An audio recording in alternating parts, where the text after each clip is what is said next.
வணக்கம். நாம தொடர்ந்து லலிதா சஹஸ்ரநாமத்தினுடைய அதிரகசியமான மந்திர சக்திகள் மிக்க நாமங்களை தொடர்ந்து பார்த்துக்கிட்டு வரோம்.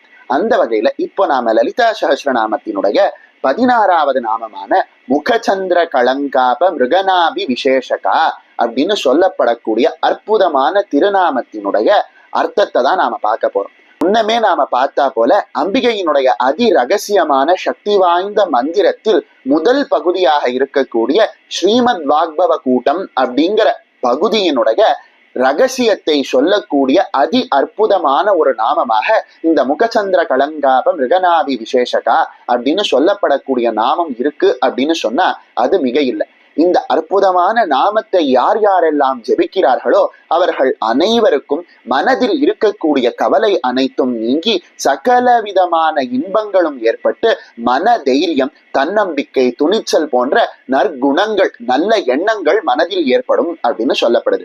இந்த வகையில இந்த நாமத்தினுடைய அர்த்தம் என்ன அப்படின்னு பார்த்தோம்னா, அற்புதமான இந்த நாமமானது அம்பிகையினுடைய நெற்றியையும் அந்த நெற்றிக்கு மத்தியில் இருக்கக்கூடிய திருப்பொட்டையும் குறிக்குது.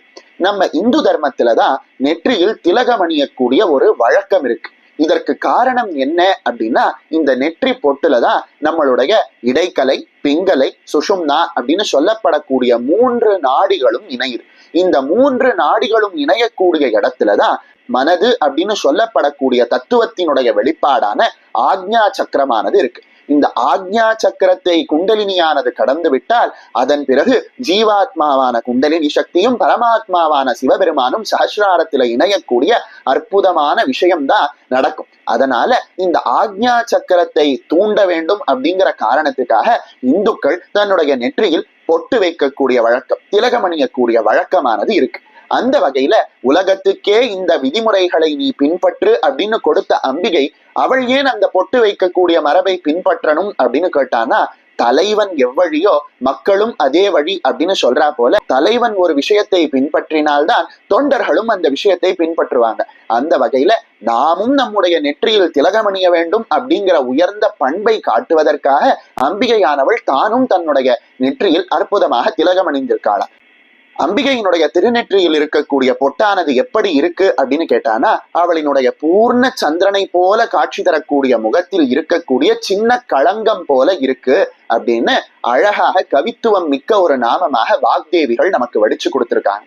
இன்னைக்கும் நாம சந்திரனை பௌர்ணமி அன்னைக்கு முழு நிலவை பார்த்தோம் அப்படின்னா சந்திரனுக்கு மத்தியில் சில களங்கங்கள் இருப்பதை நம்மளால பார்க்க முடியுது. இதற்கு காரணம் என்ன அப்படின்னு புராண ரீதியாக நாம பார்க்கும் பொழுது, தக்ஷ பிரஜாபதியினுடைய 27 மகள்களை திருமணம் செய்து கொண்டு அதில் ஒரு மகளிடம் மட்டும் அதிக பாசத்தோடு இருந்த சந்திரனை தக்ஷ பிரஜாபதி சபிக்க அந்த சாபத்திலிருந்து அவருக்கு விமோசனம் கொடுத்தார் இல்லையா சிவபெருமான். அந்த சாபத்தினுடைய ஒரு அற்புதமான வெளிப்பாடாக இன்றைக்கும் சந்திரனுக்கு மத்தியில் களங்கமாக சில புள்ளிகள் இருப்பதை நம்மளால பார்க்க முடியுது.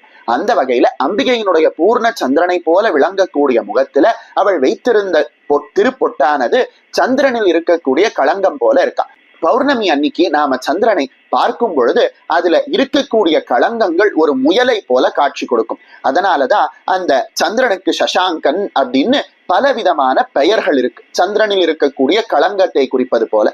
அந்த வகையில அம்பிகையினுடைய முகம் அப்படிங்கிற சந்திரனில் களங்கம் போல இருக்கக்கூடிய அற்புதமான திருப்பொட்டை உடையவள் அப்படின்னு சொல்லக்கூடிய அதி அற்புதமான நாமமாக இந்த அற்புதமான 16வது நாமமானது இருக்கு. இந்த 16வது நாமத்தை சொல்லி நாம அம்பிகையை வழிபடும் பொழுது அற்புதமாக அம்பிகையினுடைய சக்தி பீடத்தில் ஒன்றான பிரமாரி சக்தி பீடத்தை நாம வணங்கக்கூடியவர்களாக இருக்கும். ஏன் அப்படின்னா, தாட்சாயணி தேவியினுடைய நெற்றி பகுதி விழுந்த இடம் இந்த பிரமாரி தேவியினுடைய சக்தி பீடம் அப்படின்னு சொல்லப்படுது. இந்த பிரமாரி தேவியினுடைய சக்தி பீடத்துலதான் ஏ அப்படின்னு சொல்லப்படக்கூடிய எழுத்தானது தோன்றினது அப்படின்னு பல தந்திர சாஸ்திர நூல்கள் சொல்லுது. இந்த பிரமாரி தேவியினுடைய சக்தி பீடமானது வெஸ்ட் பெங்கால் அப்படின்னு சொல்லப்படக்கூடிய மேற்கு வங்கத்துல இருக்கக்கூடிய ஒரு அற்புதமான சக்தி பீடமாக இருக்கு. இந்த பிரமாரி சக்தி பீடத்துல 8 கைகளோட பிரமாரி தேவி அப்படின்னு சொல்லப்படக்கூடிய அதி அற்புதமான ரூபம் கொண்டு நமக்கு அம்பிகையானவள் காட்சி தராங்க.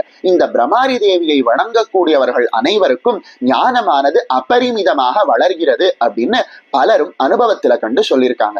அந்த வகையில பிரமாரி தேவியை வணங்கி அவளினுடைய ஞான பிரவாகத்தை அடைவதற்கும் மனதில் இருக்கக்கூடிய கவலைகளை நீக்குவதற்கும் அதி அற்புதமான அருமருந்தாக இருக்கக்கூடிய இந்த 16வது நாமத்தை சொல்லி வாழ்க்கையில நாமும் நல்ல கதியை அடையலாம்.